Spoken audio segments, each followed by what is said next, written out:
2 million alcohol products just became worthless overnight, and the brands responsible are in full panic mode. The same labels that once guaranteed sales are now toxic to retailers. They are sitting in storage facilities, while companies desperately try to rebrand, repackage, or cut their losses. This mass rejection is not random. It is the result of a consumer awakening that has been building for years, and it finally reached its breaking point. The alcohol world's old guard is discovering that loyalty built on marketing manipulation does not last forever. In this video, we are exposing 9 alcohol brands that mistook visibility for desirability and are now paying the ultimate price. You have been programmed to believe these brands represent tradition, quality, and social acceptance. The reality is they are yesterday's solutions to today's problems, and the market has moved on without them. Stay until the very end, because the number 1 brand's collapse will reveal exactly why the entire alcohol industry is about to face its biggest transformation in history. What was once a viral sensation is now becoming the poster child for consumer deception. Fireball built its entire identity on being an authentic cinnamon whiskey. But the reality is far more complicated. The US and European versions do not even use the same base spirit. While Americans think they are drinking whiskey, many Fireball products actually contain malt beverage instead of real whiskey, a fundamental dishonesty about its own identity. This deception led to multiple transparency lawsuits over the Fireball cinnamon labeling. These legal battles exposed how the brand built its success on deliberately misleading consumers about what they were actually drinking. Loyal customers felt betrayed when they discovered their favorite shot was not what it claimed to be. The college campus exodus has been particularly telling. Once dominating fraternity parties and college bars, Fireball is rapidly losing shelf space to competitors like Jack Daniel's Tennessee Fire and Screwball. This proves that even the most loyal demographics will abandon brands that betray their trust. The very audience that propelled Fireball to fame is now rejecting it. Beyond the deception, Fireball is suffering from classic gimmick fatigue. The novelty of cinnamon-flavored alcohol has worn off as consumers mature beyond shock value drinking and start demanding authentic experiences. What seemed revolutionary in 2012 now feels like a one-trick pony that failed to evolve with its audience. Market data confirms this reality check. Declining sales and reduced retail presence show that distributors are quietly phasing out a brand that became synonymous with cheap thrills rather than quality spirits. Fireball's flame is flickering out because it never built a foundation stronger than its initial novelty. Number 8. Barefoot Wine. The supermarket giant that dominated wine sales for over a decade is facing a sobering reality. Consumers have grown up, but the brand has not. When E&J Gallo scaled Barefoot to mass production, they prioritized volume over quality, leading to flavor inconsistency across releases. What was once a reliable, affordable wine has become a lottery of disappointing bottles. This quality issue became impossible to ignore. During blind taste tests, imported brands like Casillero del Diablo consistently outperformed Barefoot at similar price points, completely destroying the value proposition myth. When consumers realize they can get better quality for the same price, brand loyalty evaporates. Longtime wine enthusiasts are particularly vocal about feeling betrayed. They accuse Barefoot of trading loyalty for volume by prioritizing market share over the customers who built their success. These were the brand advocates who once recommended Barefoot to friends. Now they recommend alternatives. The supermarket stigma has become inescapable. Barefoot's ubiquitous presence in every grocery store checkout aisle transformed it from accessible luxury to bargain bin perception. As consumers seek to elevate their wine experience, they are increasingly embarrassed to show up with a bottle that screams, "I grabbed this while buying toilet paper." Perhaps most damaging is the sophistication gap. Wine culture has evolved toward education and quality appreciation, while Barefoot remains stuck in the sweet and simple category. Today's wine consumers want to understand regions, varietals, and production methods, areas where Barefoot offers nothing to engage with. As palates mature, they leave Barefoot behind. Number 7. Bud Light. The collapse of America's once dominant beer brand demonstrates how quickly decades of consumer loyalty can evaporate. The backlash avalanche that hit nationwide distributors wasn't just a temporary setback. It was a market correction revealing deeper problems that had been building for years. Nielsen data tells the story of a systematic desertion. Beer buyers are not just temporarily boycotting, they are permanently trading up to Modelo Especial and Yuengling. This proves the issue was not just cultural missteps, but a fundamental preference shift that was already underway. Consumers were looking for an excuse to leave, and the controversy provided the perfect opportunity. The bar tap exile is particularly revealing. Establishments that were once dependent on Bud Light volume sales have reduced their taps and promotional materials. When even the businesses built around your product abandon it, you know you have lost market confidence on a fundamental level. American beer palates have evolved dramatically over the past decade. Craft beer, imported lagers, and even hard seltzers expanded taste expectations, while Bud Light remained trapped in a formula that satisfied nobody. Too bland for flavor seekers, yet still calorie-conscious enough to lose health-oriented consumers to seltzers, Bud Light found itself without a clear audience. The corporate panic that followed only confirmed the brand's desperation. Desperate marketing pivots, aggressive price cuts, and confused messaging accelerated the consumer exodus rather than stemming it. Each desperate move reinforced the perception that Bud Light was yesterday's beer, scrambling for relevance in a market that had moved on. Number 6. Malibu Coconut Rum. The once beloved party staple is facing rejection as consumers discover its artificial reality. Malibu's formula betrayal became apparent when they launched pre-mixed ready-to-drink products that taste noticeably different from the original. The brand prioritized shelf stability over taste integrity, and consumers immediately noticed. Veteran fans are leading the revolt, with longtime customers complaining that the syrupy profile now tastes like candy, not rum. This reveals how the brand abandoned its core identity in pursuit of mass appeal. The very customers who made Malibu successful are now its most vocal critics. Premium competition is crushing Malibu where it hurts most, in trendy bars. Competitors like Selva Ray and Bumbu have replaced Malibu in tropical cocktails across high-end establishments, proving that quality eventually wins over marketing. Bartenders who once reached for Malibu by default now actively recommend alternatives. The artificial trap has become impossible to escape. While consumer preferences shifted toward natural ingredients, Malibu doubled down on artificial flavoring to maintain consistent taste. This approach made the product feel increasingly fake in an era demanding authenticity and craft. The coconut flavor that once seemed innovative now tastes chemical and artificial. Party culture itself has evolved beyond Malibu's offerings.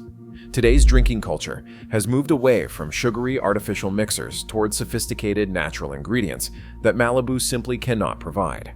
The cocktail renaissance values fresh ingredients and complex flavors, areas where Malibu's one-dimensional sweetness falls flat. When Kendall Jenner launched 818 Tequila in 2021, the initial hype was tremendous. However, the stark contrast between celebrity marketing and product reality quickly became apparent. Agave experts criticized production shortcuts, exposing how celebrity endorsement could not mask fundamental quality issues.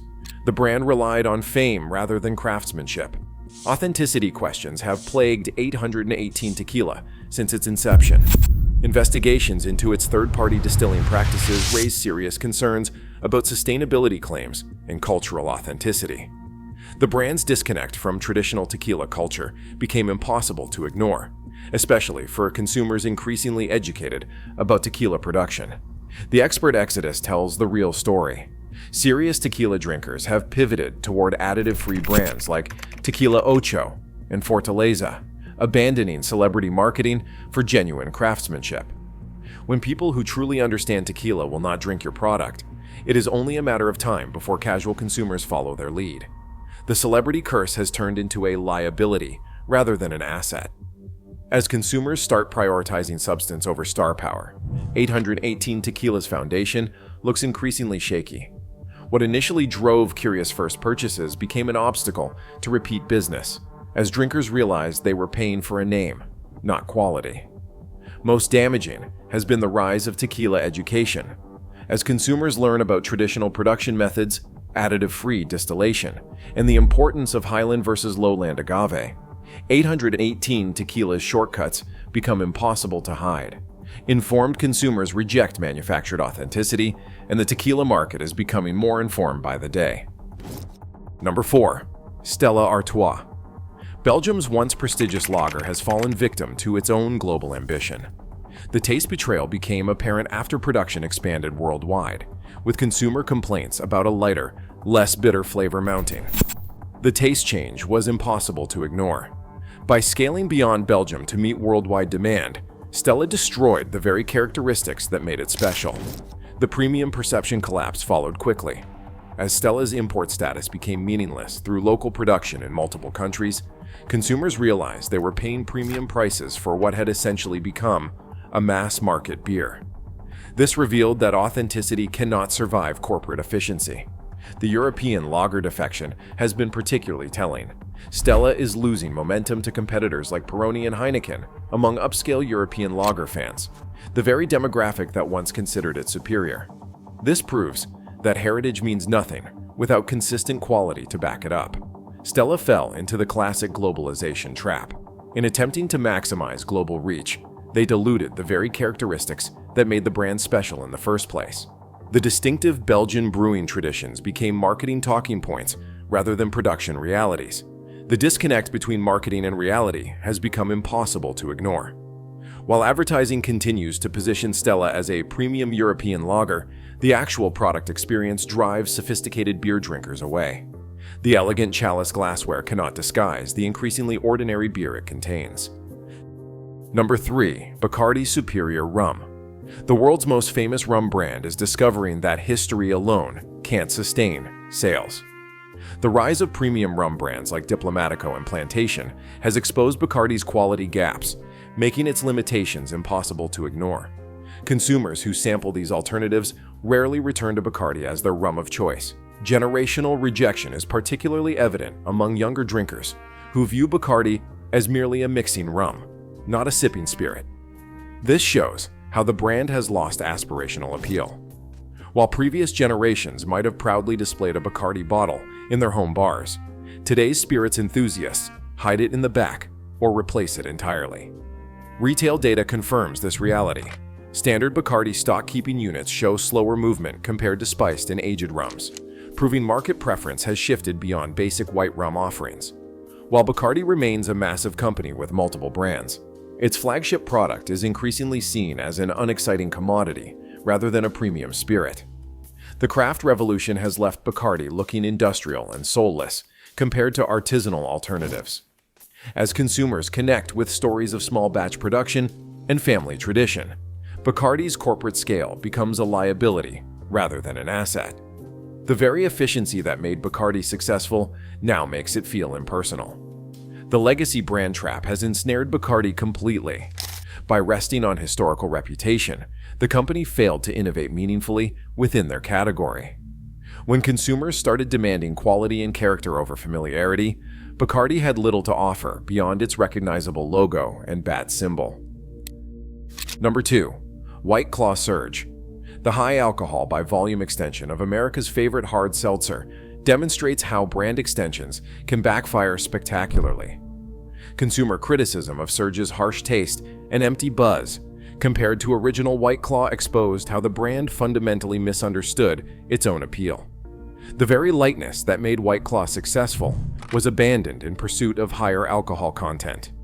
Flavor fatigue hit White Claw particularly hard. Overextension of flavors caused seltzer fatigue across multiple demographics, proving that more is not always better in beverage innovation.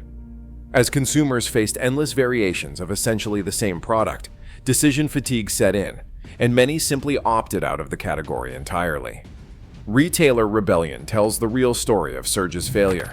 Stores are cutting back inventory as competitors like Truly and High Noon retain stronger loyalty. This market rejection at the distribution level means fewer opportunities for consumers to even encounter the product, creating a downward spiral of decreased visibility and sales. The alcohol miscalculation reveals a fundamental misunderstanding of consumer desires. Higher alcohol by volume destroyed the light, refreshing experience that made seltzers popular in the first place. Consumers chose seltzers precisely because they offered moderation and sessionability, characteristics that Surge deliberately eliminated. The brand extension disaster of Surge serves as a warning to all beverage companies. Attempting to capitalize on success with extreme variations can destroy the core product's appeal and consumer trust. By chasing short-term sales at the expense of brand identity, White Claw damaged the very foundations of its market position. Number 1. Grey Goose Vodka. The emperor of premium vodka has finally been exposed as wearing no clothes.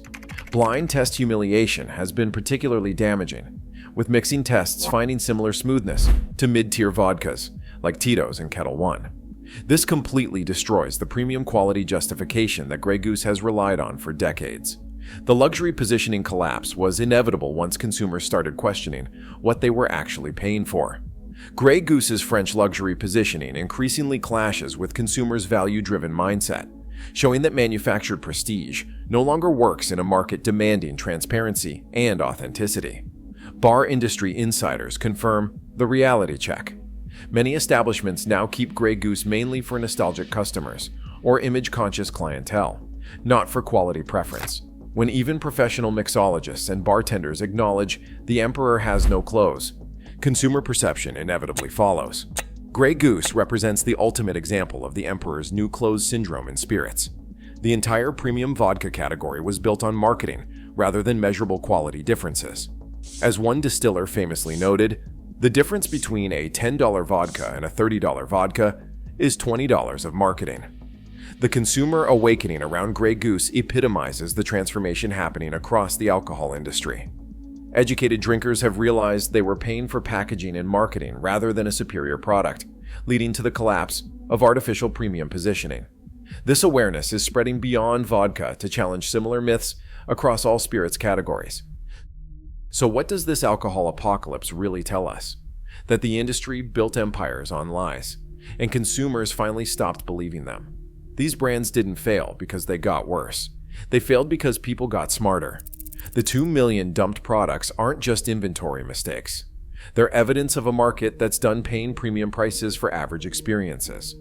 While these brands scramble to rebrand and discount their way back to relevance, a new generation of drinkers has already moved on to authenticity, quality, and value.